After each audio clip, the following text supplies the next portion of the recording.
सुर्खियों में रही 5 खबरों के बारे में विस्तार से चर्चा करेंगे। वे खबरें हैं: पर्यावरण दिवस थीम उद्देश्य, पाक में दिया मासा बांध प्रोजेक्ट, भारत नेपाल रेखा दर्रा विवाद, कोविड-19 के कारण टिकट के नए नियम, विभिन्न सूचकांकों में भारत की रैंक, सामान्य ज्ञान के महत्वपूर्ण तथ्य।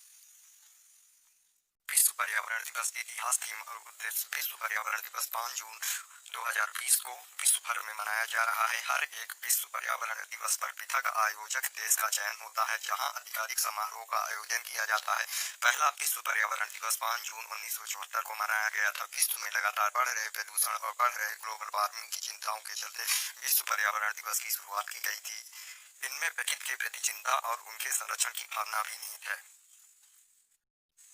विश्व पर्यावरण दिवस का इतिहास। संयुक्त राष्ट्र द्वारा साल 1972 में मानव पर्यावरण विषय पर संयुक्त राष्ट्र महासभा का आयोजन किया गया था। इसी चर्चा के दौरान विश्व पर्यावरण दिवस का सुझाव भी दिया गया था और इसके 2 साल बाद 5 जून 1974 से इसे मनाना भी शुरू कर दिया गया था। साल 1987 में इसके केंद्र को बदलते रहने का सुझाव सामने आया और उसके बाद से ही इसके आयोजन के लिए अलग अलग देशों को चुना जाता रहा है। इसमें हर एक साल 142 से अधिक देश हिस्सा लेते हैं और इसमें कई सरकारी, सामाजिक और व्यावसायिक लोग पर्यावरण की सुरक्षा, समस्या आदि विषय पर बात करते हैं। विश्व पर्यावरण दिवस 2020 की थीम। प्रत्येक साल विश्व पर्यावरण दिवस के अवसर पर एक विषय का चयन किया जाता है, जिसके अनुरूप ही सभी देशों में कार्यक्रम आयोजित किए जाते हैं। विश्व पर्यावरण दिवस 2020 की थीम थी जैव विविधता। विश्व पर्यावरण दिवस 2019 की थीम वायु प्रदूषण थी।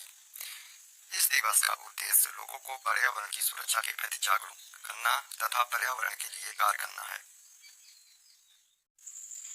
पाकिस्तान और चीन बना रहे पाक में दिया मरपासा डैम प्रोजेक्ट। जानिए पूरी डिटेल। पाकिस्तान और चीन ने किर्गिस्तान, बलूचिस्तान, पाकिस्तान अधिकृत कश्मीर में दिया मेर भाषा बांध के निर्माण के लिए एक समझौते पर हस्ताक्षर किए हैं। इसका निर्माण चीन की एक सरकारी कंपनी चाइना पावर और पाकिस्तानी सेना की वाणिज्य इकाई फ्रंटियर वर्क्स ऑर्गेनाइजेशन के द्वारा किया जाएगा। इस बांध के लिए 442 अरब पाकिस्तानी रुपए के ठेके पर हस्ताक्षर किए गए हैं। दरअसल पाकिस्तान इस बांध का निर्माण करने की कोशिश 2010 से ही कर रहा था, जब council of common interest (CCI) ने इसके निर्माण की अनुमति दी थी, लेकिन पैसे की तंगी की वजह से हर बार पीछे हटना पड़ा था। लेकिन अब चीन के इसमें पार्टनर बन जाने से पैसे की तंगी की समस्या हल हो गई है। इस 4500 मेगावाट के दिया मरपासा डैम के लिए चीन और पाकिस्तान के बीच 13 मई को 442 अरब पाकिस्तानी रुपए के ठेके पर हस्ताक्षर किए गए। हालांकि अभी तक इसका निर्माण शुरू नहीं हुआ है, लेकिन जमीन अधिग्रहण का काम कर लिया गया है। इसका प्रोजेक्ट में चीन की सरकारी कंपनी चाइना पावर की 70% हिस्सेदारी है, जबकि पाकिस्तानी सेना की वाणिज्य इकाई फ्रंटियर वर्क ऑर्गेनाइजेशन की 30% हिस्सेदारी है। ध्यान रहे कि इसके पहले जब चीन ने पाकिस्तान से कहा था कि इस डायमर पासा बांध को one belt one road project के तहत बनाया जा सकता है, तब पाकिस्तान ने इसके लिए मना कर दिया था। लेकिन अब कोविड-19 के कारण पाकिस्तान में रोजगार की कमी है और अर्थव्यवस्था काफी दबाव में है, इसलिए पाकिस्तान इस डायमर पासा डैम को बनाने के लिए तैयार हुआ है। दिया मरपासा डैम के बारे में। दिया मरपासा डैम परियोजना चिलास और गिलगित-बल्चिस्तान के पास सिंधु नदी पर स्थित है। इस परियोजना में अनुमानित लागत लगभग 14 बिलियन अमेरिकी डॉलर है।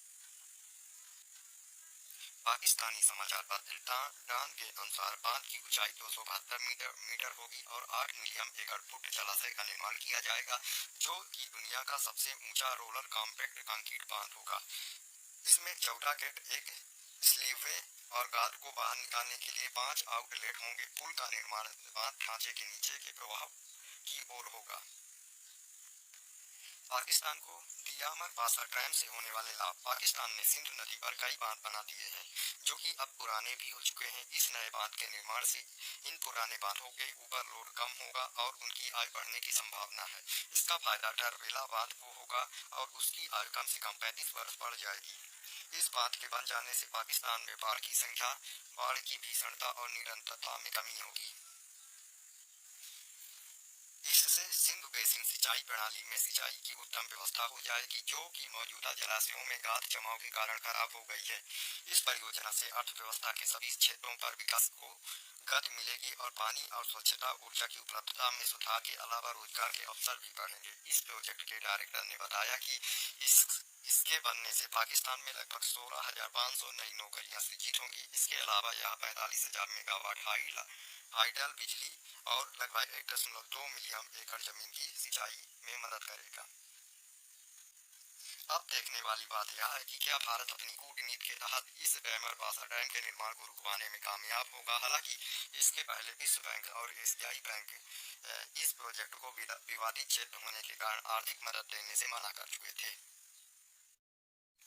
भारत नेपाल लिपु लेखा दर्रा विवाद क्या है। धारचूला लिपुलेखा सड़क 90 किलोमीटर लंबी है, जिससे लिपुलेखा दर्रा अब उत्तराखंड के धारचूला से जुड़ जाएगा, लेकिन नेपाल का कहना है कि लिपुलेखा दर्रा उसके हिस्से में आता है, इसलिए भारत की यह सड़क उसकी सीमा का अतिक्रमण है। अब खबर है कि नेपाल अपना नया मैप जारी करेगा, जिसमें लिपियाधुरा, लिपुलेखा और काला पानी को अपना इलाका बताया जाएगा। आइए इस लेख में इस विवाद की पूरी जड़ के बारे में जानते हैं। भारत की सीमा किन किन देशों से लगती है। भारत की भूमि सीमा 15,106.7 किलोमीटर और तट रेखा 75,116.6 किलोमीटर है, जिसमें द्वीप प्रदेश भी शामिल है। भारत की सीमा 7 देश बांग्लादेश, चीन, पाकिस्तान, नेपाल, भूटान, म्यांमार और अफगानिस्तान से लगती है। इसमें भारत की सबसे अधिक सीमा बांग्लादेश से और नेपाल से 1751 किलोमीटर की सीमा लगती है। भारत नेपाल लिपुलेखा दर्रा विवाद क्या है। कई सालों से निर्माणाधीन 90 किलोमीटर लंबी धारचूला लिपुलेखा सड़क परियोजना का 8 मई 2020 को परियोजना का शुभारंभ किया गया था। अर्थात इस सड़क के बनने के बाद चीन की सीमा से सटे 17,500 फुट की ऊंचाई पर स्थित लिपुलेखा दर्रा अब उत्तराखंड के धारचूला से जुड़ जाएगा। इस सड़क के बनाने के लिए पहाड़ को भी काटा गया था। रक्षा की दृष्टि से इस सड़क के बनने के बाद भारतीय सेना की पहुंच इस क्षेत्र में और आसान हो जाएगी। नेपाल इस दर्रे को अपनी सीमा का हिस्सा मानता है। इसी कारण चीन से नेपाल को इस सड़क का विरोध करने के लिए भड़का दिया और नेपाल को चीन आजकल ज्यादा ही मीठा लग रहा है। इस कारण इस विवाद का जन्म हुआ। नेपाल की आपत्ति पर भारतीय विदेश मंत्रालय के प्रवक्ता अनुराग श्रीवास्तव ने 9 मई को कहा कि हाल ही में पिथौरागढ़ जिले में जिस सड़क का उद्घाटन हुआ वो पूरी तरह से भारतीय क्षेत्र में पड़ता है। कैलाश मानसरोवर यात्रा पर जाने वाले तीर्थयात्री इसी सड़क से जाते हैं। लिपुलेखा दर्रे की अव्यवस्थित लिपुलेखा दर्रा भारत के उत्तराखंड राज्य और चीन के तिब्बती क्षेत्र के बीच की सीमा पर स्थित है। यह एक हिमालयी दर्रा है। नेपाल इसके दक्षिण हिस्से को अपना भाग मानता है, जो कि 1962 से ही भारत के नियंत्रण में है। उत्तराखंड के सीमांत जनपद पिथौरागढ़ की सीमाएं नेपाल और चीन जैसी अंतर्राष्ट्रीय सीमाओं से मिलती हैं। नेपाल की सीमा पर एसएसबी और चीन की सीमा पर आईटीबीपी की तैनाती है। वर्तमान में यह दर्रा भारत से कैलाश पर्वत व मानसरोवर जाने वाले यात्रियों द्वारा विशेष रूप से इस्तेमाल होता है। लगभग 17,500 फुट की ऊंचाई पर स्थित लिपुलेखा दर्रे पर लिपू पास या लिपू दर्रा भी कहा जाता है। यह क्षेत्र भारत के उत्तराखंड राज्य के कुमाई क्षेत्र को तिब्बत और टनकोटा शहर से भी जोड़ता है। धारचूला लिपुलेखा सड़क का महत्व। सड़क बनने से पहले लोग धारचूला से करीब 90 किलोमीटर का सफर तय करके लोग लिपुलेखा तक पहुंचते थे। आईटीबीपी और भारतीय सेना के जवानों को भी लिपुलेखा तक पहुंचने में 2 से 3 दिन का समय लगता था, लेकिन अब सड़क बनने के कुछ ही घंटों में धारचूला से लिपुलेखा दर्रे तक पहुंचा जा सकता है और भारतीय सैनिक की गाड़ियां चीन की सीमा तक पहुंच जा सकेंगी। कैलाश मानसरोवर तीर्थयात्री को इस 90 किलोमीटर लंबे रास्ते की कठिनाई से राहत मिलेगी। नेपाल लिपुलेखा धारचूला सड़क का विरोध क्यों कर रहा है। नेपाल का दावा है कि 1816 में सुगौली संधि के अनुसार लिपुलेखा दर्रा उसके इलाके में पड़ता है, इसलिए यहाँ भारत की सड़क बनाना गलत है। सुगौली संधि 1816 में ईस्ट इंडिया कंपनी और नेपाल के बीच हुई थी। नेपाल का कहना है कि सुगौली संधि भारत के साथ उसकी पश्चिमी सीमा पर निर्धारित करती है। सुगौली संधि के अनुसार महाकाली नदी के पूर्व का इलाका, जिसमें काला पानी और लिपुलेखा शामिल है, नेपाल के क्षेत्र है। हालांकि साल 1962 में भारत चीन युद्ध के बाद से ही काला पानी में भारतीय सैनिक तैनात हैं, क्योंकि 1962 से भारत और चीन युद्ध में भारतीय सेना ने काला पानी में चौकी बनाई थी। याद रहे कि काली नदी का उद्गम स्थल काला पानी ही है। पिछले पिछले साल भारत ने काला पानी को अपने नक्शे में दिखाया था, जिससे लेकर नेपाल ने विरोध जताया था। मानव विकास रिपोर्ट ने 2010 में एक असमानता से नियोजित मानव विकास सूचकांक शुरू किया था। वर्ष 2019 में भारत की IHDI रैंक 130 है। Global talent competitive index 2020 business school INSEAD द्वारा और गूगल के सहयोग से जारी किया जाता है। इसमें भारतीय रैंक 72 है। Ease of doing business rank 2019 में भारतीय रैंक 63वें स्थान पर है, जो कि पिछले वर्ष की रैंकिंग से 14 स्थान का सुधार हुआ है। प्रतिस्पर्धा रिपोर्ट 2019 में भारत 10 पायदान नीचे खिसक गया है और 68वें स्थान पर रहा। वर्ष 2019 में रैंकिंग में 141 देशों ने भाग लिया था। ग्लोबल जेंडर गैप रिपोर्ट 2020 भारतीय रैंक 112 है, जो कि पिछले वर्ष से 4 स्थान नीचे है। सामान्य ज्ञान प्रश्न: प्रधानमंत्री उज्ज्वला योजना भारत सरकार द्वारा कब शुरू की गई? उत्तर है 2016। प्रधानमंत्री द्वारा 2016 में उज्ज्वला योजना शुरू की गई थी। भारत सरकार द्वारा प्रधानमंत्री जन धन योजना कब शुरू की गई थी? उत्तर है 28 अगस्त 2014 को प्रधानमंत्री द्वारा जन धन योजना की शुरुआत की गई थी।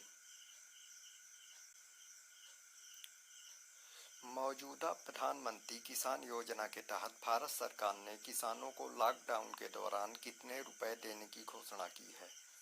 उत्तर है 2000। भारत सरकार ने मौजूदा प्रधानमंत्री किसान योजना के तहत 2000 रुपए किसानों को देने की घोषणा की है। प्रधानमंत्री गरीब कल्याण योजना के तहत किसका वेतन 20 रुपए बढ़ाया गया है? उत्तर है मनरेगा मजदूर।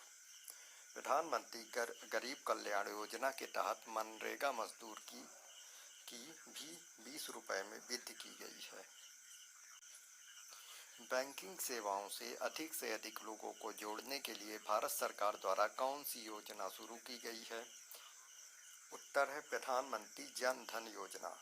बैंकिंग सेवाओं से अधिक लोगों को जोड़ने के लिए भारत सरकार द्वारा 28 अगस्त 2014 को प्रधानमंत्री जन धन योजना शुरू की गई थी।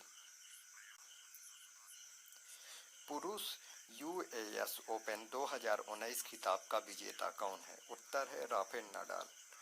US ओपन 2019 पुरुषों का खिताब राफेल नाडाल ने जीता था। राफेल नाडाल ने फाइनल में रूस के डेनियल मेदवेदेव को हराया था। यह नाडाल का 19वां ग्रैंड स्लैम एकल खिताब है, जबकि रोजर फेडरर ने 20 खिताब जीते हैं। अगला क्वेश्चन है, फिरोज शाह कोटला मैदान का नया नाम क्या है? उत्तर है अरुण जेटली स्टेडियम। फिरोज शाह कोटला स्टेडियम दिल्ली का 12 सितंबर को नाम बदलकर अरुण जेटली स्टेडियम रखा गया। अरुण जेटली ने 13 वर्षों के लिए दिल्ली और जिला क्रिकेट संघ के अध्यक्ष के रूप में कार्य किया था, इसलिए इस स्टेडियम का नाम बदलना उनके लिए एक श्रद्धांजलि है।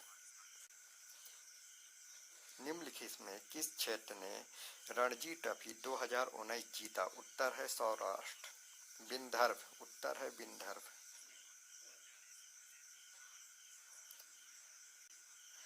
रणजी ट्रॉफी भारत में आयोजित एक प्रमुख प्रथम श्रेणी का क्रिकेट टूर्नामेंट है। यह BCCI द्वारा प्रशासित है और इस टूर्नामेंट के 2019 और 20 संस्करण में 38 टीमों ने भाग लिया था। विंदर्भ ने लगातार दूसरी बार रणजी ट्रॉफी का खिताब जीता है। उसने फाइनल में सौराष्ट्र को हराया था। राजीव गांधी खेल रत्न पुरस्कार 2019 किसको दिया गया? उत्तर है बजरंग पूनिया को। राजीव गांधी खेल रत्न पुरस्कार 2019 पहलवान बजरंग पूनिया और पैरा एथलीट्स खिलाड़ी दीपा मलिक को दिया गया था। वर्ष 2018 में यह सर्वोच्च खेल पुरस्कार विराट कोहली और मीराबाई चानू को दिया गया था। वर्तमान में भारतीय फुटबॉल टीम के कप्तान कौन है? उत्तर है सुनील छेत्री। अगला ICC क्रिकेट विश्व कप कहाँ खेला जाएगा? उत्तर है भारत। अगला क्रिकेट विश्व कप 2023 में भारत में खेला जाएगा। यह पहली बार होगा जब क्रिकेट विश्व कप पूरी तरह से केवल भारतीय मैदानों पर खेला जाएगा।